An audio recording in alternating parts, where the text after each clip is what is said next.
Hello বন্ধুরা, দেখছো আমার হাতে একটা সবেদা গাছ আছে। তো বন্ধুরা, এটা থাই সবেদা। এটা আমি অনলাইনে অর্ডার করেছিলাম, আজ 3 দিন হয়ে গেল এসেছে। তো চলো ভাবলাম এটা প্রতিস্থাপন করে দিই বা লাগিয়ে দিই। তো ছাদের ওপরে কীরকমভাবে সবেদা গাছ লাগানো যায়, মাটি কীরকমভাবে তৈরি করা যায়, সবই তো তোমাদের দেখাবো। আর কি সার দেওয়া যায় সবই দেখাবো, সঙ্গে থাকবে, শেষ পর্যন্ত দেখো। চলো প্রথমে মাটিটা তৈরি করি। তো বন্ধুরা, প্রথমেই তোমাদের দেখাই। দেখো আমি মোটামুটি আমাদের যে গার্ডেনের যে নর্মাল মাটি, সেই মাটি নিয়ে চলে এসেছি। তো যে কোনো নর্মাল মাটিতেই হবে। তো দেখছো এই মাটিগুলো একটু পরিষ্কার করে দিই। আর মাটিটা একটু ভিজে আছে, কারণ 4-5 দিন থেকে জল হচ্ছে, বৃষ্টি হচ্ছে, সেই জন্য। তো চলো এবার দেখা যাক মাটিতে কীরকমভাবে তৈরি করা যায়। প্রথমে চলো মাটিটা একটু পরিষ্কার করে নিই। দেখছো অনেক আগাছা আছে, সেগুলো পরিষ্কার করে নিই। তো বন্ধুরা, দেখলে আমার মাটি পরিষ্কার হয়ে গেল। আর এবার চলো মাটিতে কি মিক্স করা যায়। বন্ধুরা, তোমাদের বলে সবেদা যে কোনো মাটিতেই হয়, তোমরা সবেদা যে কোনো মাটিতেই লাগাতে পারো। তো জাস্ট যে বেলে দোআঁশ মাটি থাকে সেটাই নিয়ে এসেছি। আর গাছটা একটু বড় আছে, দেখতেই পাচ্ছ। তো সেই জন্য একটু বেশি মাটি করতে হলো। আর 12 ইঞ্চি গ্রো ব্যাগে আমি এইটা লাগাবো। তো চলো প্রথমে শুরু করা যাক। এই দেখছো মাটি মোটামুটি আমার ঠিকই হয়ে গেল। মাটিটা একটু শুকনো হলে ভালো হতো, কিন্তু কি করব, গাছটা মোটামুটি 3-4 দিন আসা হয়ে গেল। তাই বৃষ্টি, এখন আবহাওয়া খারাপ আছে, সেই জন্য লাগিয়ে দিচ্ছি। দেখছো প্রথমে এই যে বালি আছে, দেখছো আমাদের যে নদীর বালি, যে বাড়িতে বাড়ি তৈরি হয়, সেই বালি 10% মতো মিশিয়ে দিই।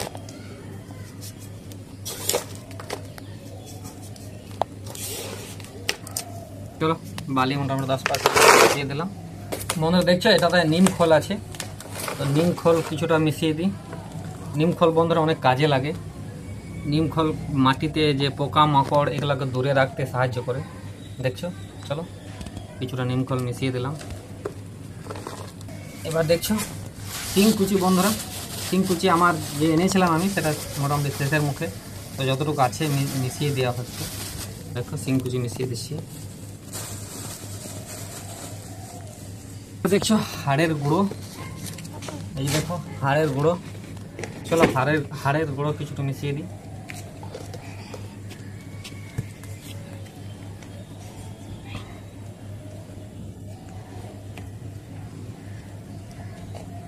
হাড়ের গুঁড়োটা বন্ধুরা মিশিয়ে দেওয়া হলো। তোমরা এইভাবে যদি মাটি তৈরি করো তাহলে দেখবে ফল খুব ভালো হচ্ছে। এবার বন্ধুরা দেখছো আমি শুকিয়ে রেখেছিলাম। এই যে দেখছো কোকোপিট, দেখো কোকোপিট একদম ভিজিয়েছিলাম, তো শুকোতে দিয়েছিলাম, তো শুকিয়ে গেছে। চলো কোকোপিট দিয়ে দিই।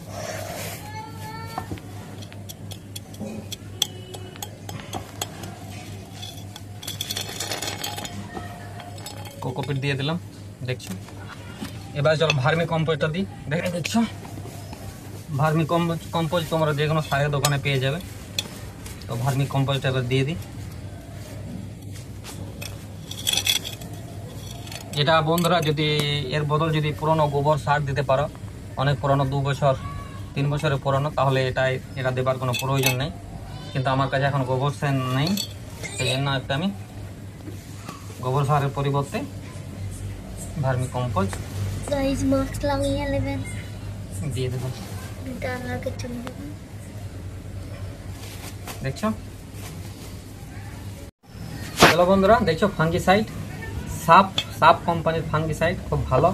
তো মাটিতে কি ফাঙ্গাস আছে না আছে জানি না, সেই জন্য চলো একটু মিশিয়ে দিই। দেখছো অনেক সময় মাটিতে ফাঙ্গাস থাকে, তো সেই জন্য এটা একটু দিয়ে দেওয়াই দরকার। তাহলে ফাঙ্গাস থাকলে মাটিতে ফাঙ্গাসটা নষ্ট হয়ে যাবে। দেখছো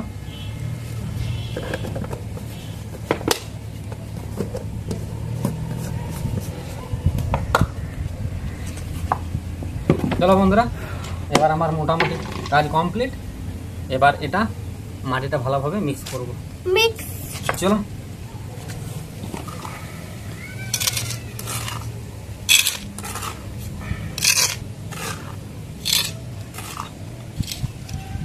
দেখছো তোমরা এইভাবে মাটিটা মিক্সিং করবে। চলো মাটিটা মিক্সিং করে নিই, তারপর আবার তোমাদের কাছে আসছি। দেখছো বন্ধুরা, মাটি আমার ভালোভাবে মিক্সিং হয়ে গেল। দেখো কত সুন্দর হয়ে গেল মাটিটা। আর এই যে দু একটা আগাছা আছে, এগুলো যতটা পারবো ঢেলে দেবো। এবারে এটা ভালোভাবে ছাড়িয়ে নিতে হবে। তো চলো প্রথমে যে আমি যে আমার গ্রো ব্যাগটা আছে সেটা মাটিতে ভরে নিই, তারপরে এটা দেখো শেকড়টা বাইরে বেরিয়ে গেছে, দেখছো। আর এই যে দেখছো, এই যে এখানে যে কাটিং আছে, তো কাটিং এর নিচে যে ডালগুলো আছে, এই যে দেখছো দুটো ডাল, এই ডালগুলো আমাকে কেটে দিতে হবে। কারণ এই ডালে কোনো ফুল হবে না, কোনো ফল হবে না, শুধু গাছে যে খাবারটা দেওয়া হবে শুধু খাবে। সেই জন্য এই ডাল দুটো আমি কেটে দেবো, ভরে দিই। কারণ জল যেমন না জমে, সেই জন্য এই যে নিচটাতে একটু বালি ভরে দিই। তাহলে কি হবে, যে মাটি গিয়ে ওই যে আমার যে ফাঁকগুলো যে করা আছে, যে আমার ফুটোগুলো করা আছে, সেগুলো বন্ধ হবে। সেই জন্য প্রথমে একটু বালি ভরে দিই।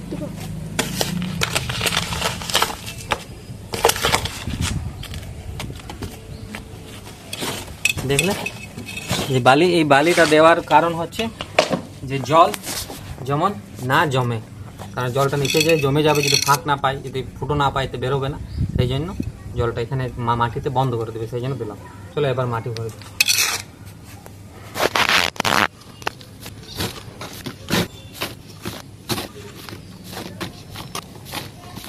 প্রথমে দেখছি যে ডালগুলো আছে, এগুলো একটু কেটে নিই। যে দেখো সাইডে যে ডাল বেরিয়ে গেছে,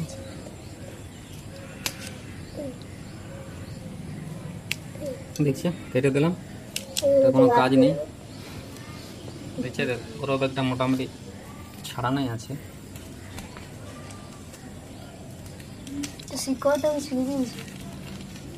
দেখছো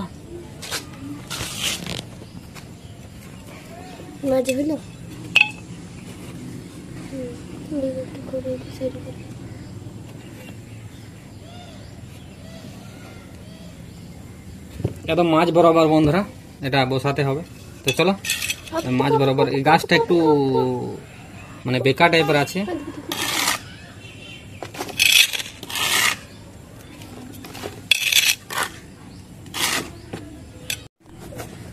তো বন্ধুরা এই যে দেখছো মাটিগুলো একটু হালকা হালকা করে দেবে বসিয়ে দিতে হবে। আর আমি যখন জল দেব তখন কিন্তু মাটিটা আরো কিছুটা বসবে। তাই দেখছো মোটামুটি 4 ইঞ্চির মতন এই জায়গাটা ফাঁকা থাকতে হবে। কারণ তুমি বিভিন্ন ধরনের খাবার দেবে, সার দেবে, জল দেবে, তখন বাইরে বেরিয়ে যাবে। সেই জন্য এটা এখন আমি ফুল করে দেবো, কিন্তু যখন জল দেবো তখন দেখবে এটা মাটিটা অনেকটা নেমে যাবে।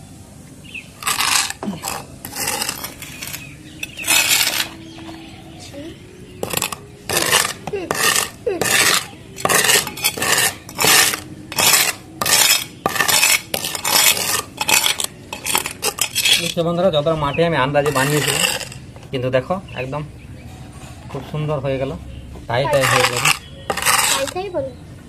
একদম। দেখো একদম এখন বন্ধুরা দেখছে তোমাদের লাগছে ফুল, কিন্তু এটা ফুল থাকবে না। এটা যখন জল দেবো তখন মাটিটা একটু বসবে।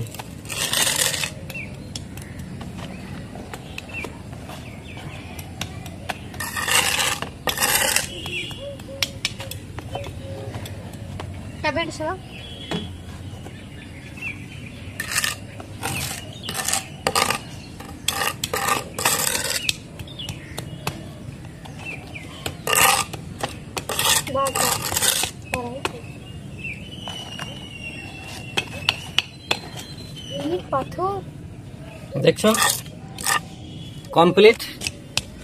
এই যে দেখো তোমরা এটা একদম একদম আপে সমান আছে, কিন্তু এটা থাকবে না। এই দেখো তোমাদের এই দেখে, এই যে সেদিনে যে আমি যে পাকিস্তানি কমলা লেবু লাগিয়েছিলাম, এটাও একদম সমান ছিল। দেখো কতটা এখন মাটিতে বসে গেছে, দেখছো তোমরা। তো এইভাবে এই মাটিটাও বসে যাবে। তো চলো ফাইনালি এবার আমার সব হয়ে গেল। এবার ফাইনালি আমি এতে মাটিতে জল দেবো। তো চলো বন্ধুরা জল দেওয়া যাক। ফাইনালি স্টেপ চলো এবার আমি হালকা হালকা করে জল দিয়ে দিই। দেখছো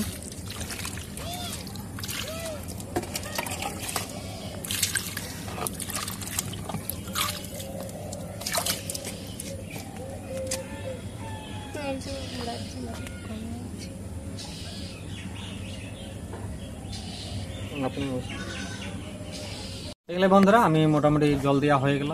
আর এই ধরনের ভিডিও তোমরা আমার চ্যানেলে দেখতে পাবে। আশা করছি এই ভিডিওটা যে সবেদা গাছ কেমনভাবে ছাদ বাগানে লাগানো যায় তোমরা দেখলে, তো একটু সাপোর্ট করো আর লাইক দিয়ে দেবে। ফেসবুক থেকে দেখছো তো ফলো করবে, ইউটিউব থেকে দেখছো তো সাবস্ক্রাইব করবে। চলো আবার নেক্সট কোনো ভিডিও নিয়ে আসছি আবার। Thank you, okay, bye by.